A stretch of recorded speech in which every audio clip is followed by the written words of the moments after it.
L'insegnamento di Gesù si riassume nel doppio comandamento dell'amore. Amerai il Signore tuo Dio con tutto il cuore, con tutta la tua anima, con tutta la tua forza e con tutta la tua mente. E poi Gesù dice c'è un comandamento che è uguale, che è della stessa importanza: amerai il prossimo tuo come te stesso. E questo insegnamento si trova nei sinottici e riprende il libro del Deuteronomio.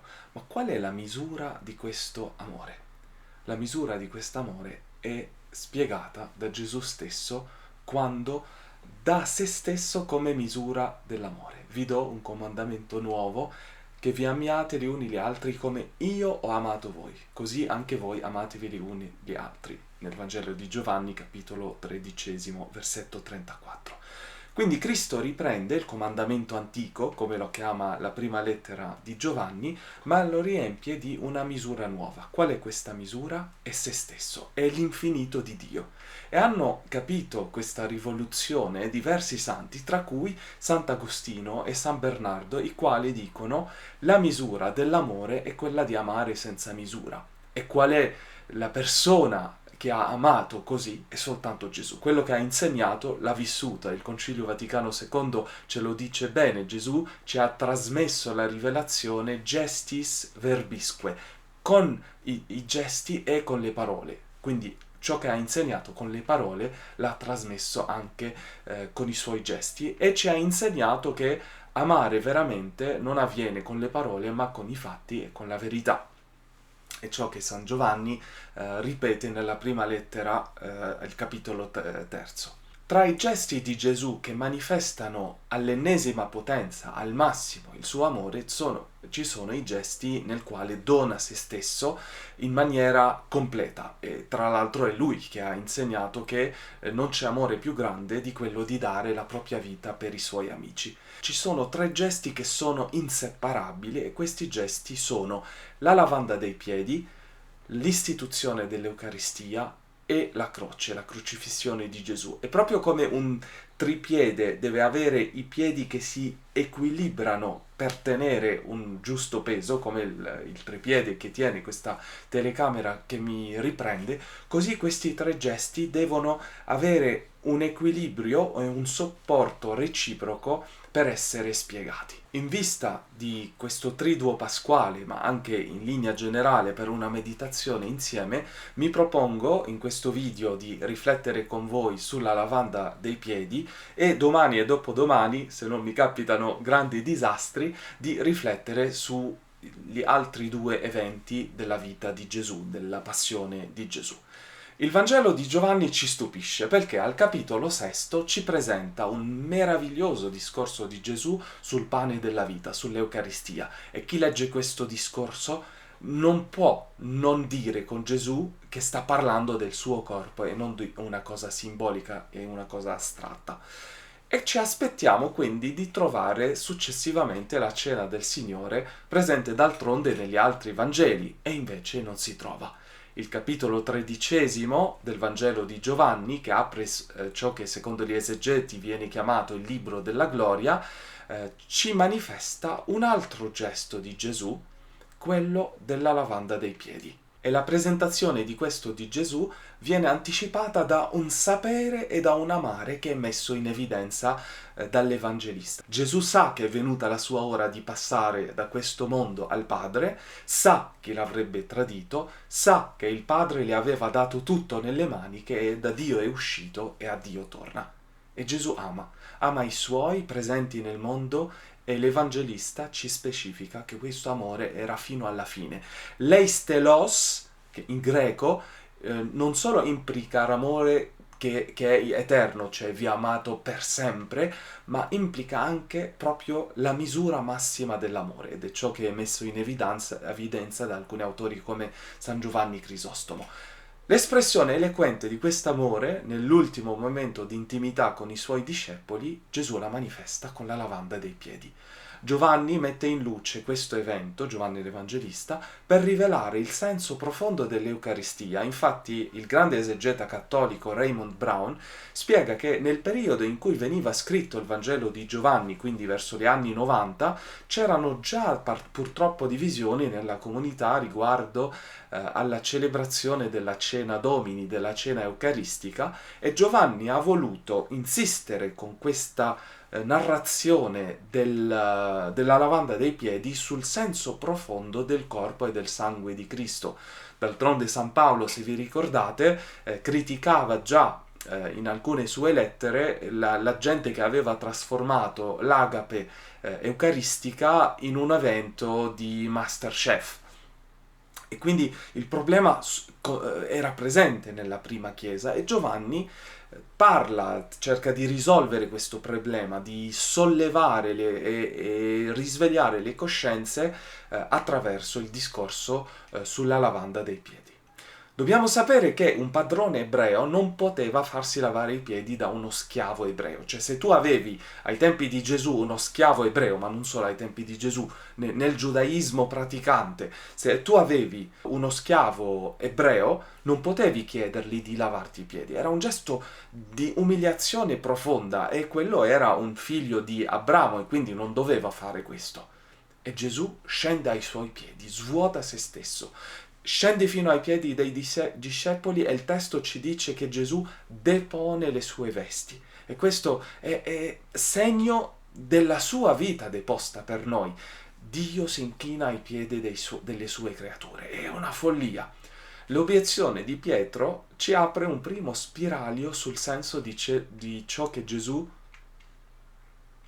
L'obiezione di Pietro ci apre uno spiraglio sul senso di ciò che Gesù stava facendo. Non stava facendo soltanto una lavanda di piedi sporchi. Il gesto che Pietro riconosce come indegno del suo maestro, Gesù glielo spiega a parole dure. Se non ti laverò, non avrai parte con me.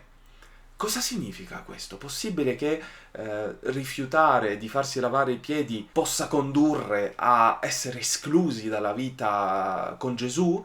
Il senso è molto più profondo. Se non permetti a Dio di scendere nei tuoi inferi, se non permetti a Dio di visitarti nella tua povertà, nella tua umanità, in questa vita spezzata che è la tua, non farai un'esperienza di redenzione. Rimarrai sempre qualcuno che pensa di conquistare la benevolenza e diciamo il suo posto presso Dio, e quindi non farai l'esperienza della grazia. Il Padre ti vuole amare in ciò che è meno amabile in te, e il gesto della lavanda dei piedi dice proprio questo. Dice che Dio non ti ama perché sei degno, ma ti rende degno perché ti ama, e ti ama fino a lavarti i piedi. E se non accetti la sua umiltà, se non accetti la sua discesa, non gli permetterai di sollevarti. È molto significativo, in un quadro che amo tanto, il quadro della lavanda dei piedi dell'artista cristiano cattolico Sigurd Köder, un artista tedesco, tra l'altro sacerdote se non mi sbaglio. Gesù viene mostrato inchinato profondamente, assorbito nel gesto di servizio. Se guardi il quadro è come se non avesse la testa. Perché? Perché quello che l'artista ha voluto trasmettere è che il volto di Gesù non si vede proprio perché vive la kenosi, e tu riesci a vederlo soltanto dove si trovano i piedi di Pietro. Noi cerchiamo Dio in ciò che è eccelso, in ciò che è altissimo, ma Dio è lì, ai nostri piedi. Padre François Varion dice: quando Gesù ha lavato i piedi degli apostoli, li ha guardati dal basso in alto, e in quel momento ci ha detto chi è Dio. Noi cerchiamo Dio su Marte, mentre Lui sta ai nostri piedi a lavarli. Ed è necessario, a tal proposito, un grande lavoro di evangelizzazione della nostra immagine di Dio. Bisogna evangelizzare la nostra visione anche del Dio della Bibbia, perché tante volte è associato con immagini troppo divine, troppo sublimi o troppo antropomorfiche, e quando permettiamo a Dio di evangelizzare la nostra immaginazione, la nostra immagine di Lui, scopriamo con von Balthasar che Dio si rivela in quello che costituisce l'aspetto più profondo della sua divinità e manifesta la sua gloria proprio facendosi nostro servitore, ovvero lavando i piedi a noi, alle sue creature. Certo, non è facile abituarsi a questo Dio, un Dio che imbarazza gli apostoli, soprattutto Pietro, e lo vediamo nel gesto di Pietro che rifiuta la lavanda dei piedi. È un Dio non fatto a misura delle nostre idee di grandezza, di superiorità.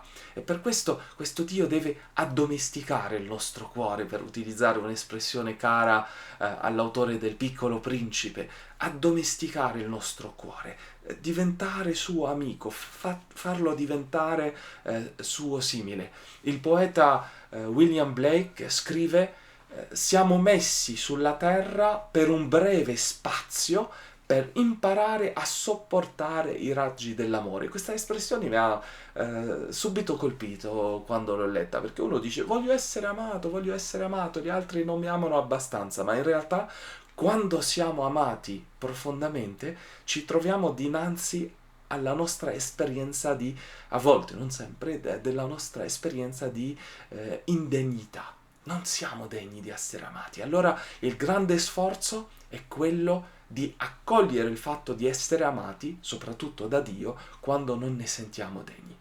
Non è facile essere amati, non è facile accettare piuttosto di essere amati di maniera infinita, incondizionata e gratuita. E questo l'ha colto il grande scrittore francese Georges Bernanos in un romanzo, in un capolavoro bellissimo, il diario di un curato di campagna o di un parroco di campagna.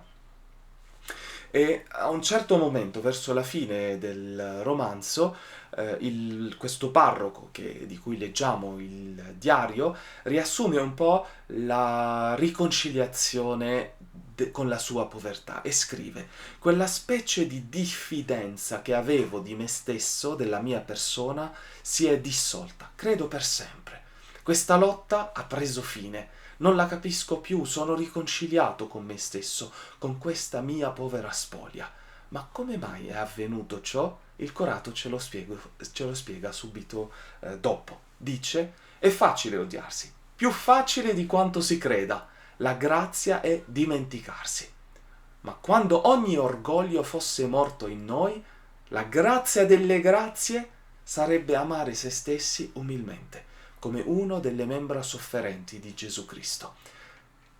Reputo questo testo tra i testi più sublimi che abbia letto nella letteratura contemporanea.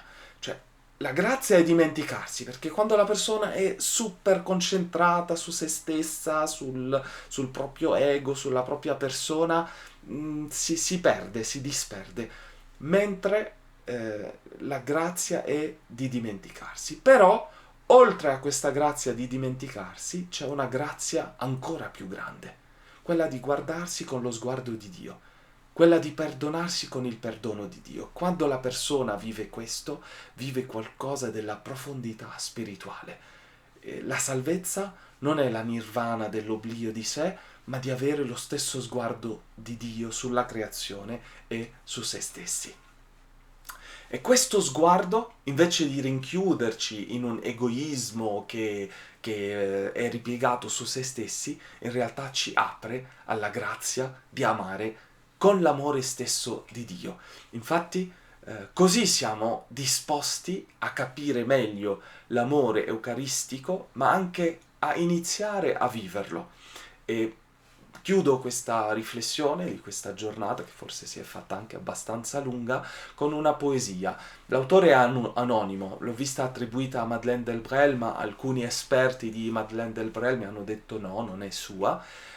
Però in ogni caso è una poesia che prende lo spunto dal gesto della lavanda dei piedi e ci apre a una prospettiva di una concretizzazione. Non è forse che il maestro stesso, quando ha fatto la lavanda dei piedi, ci ha insegnato a farlo come lui? E quindi scrive l'autore o l'autrice di questa poesia: se dovessi scegliere una reliquia della tua passione, prenderei proprio quel catino, colmo di acqua sporca, girerei il mondo con quel recipiente, ad ogni piede cingervi l'asciugatoio e curvarmi giù in basso, non alzando mai la testa oltre il polpaccio per non distinguere tra nemici e amici, e lavare i piedi del vagabondo, dell'ateo, del drogato, del carcerato, dell'omicida, di chi non mi saluta più, di quel compagno per cui non prego, in silenzio, finché tutti abbiano capito nel mio il tuo amore.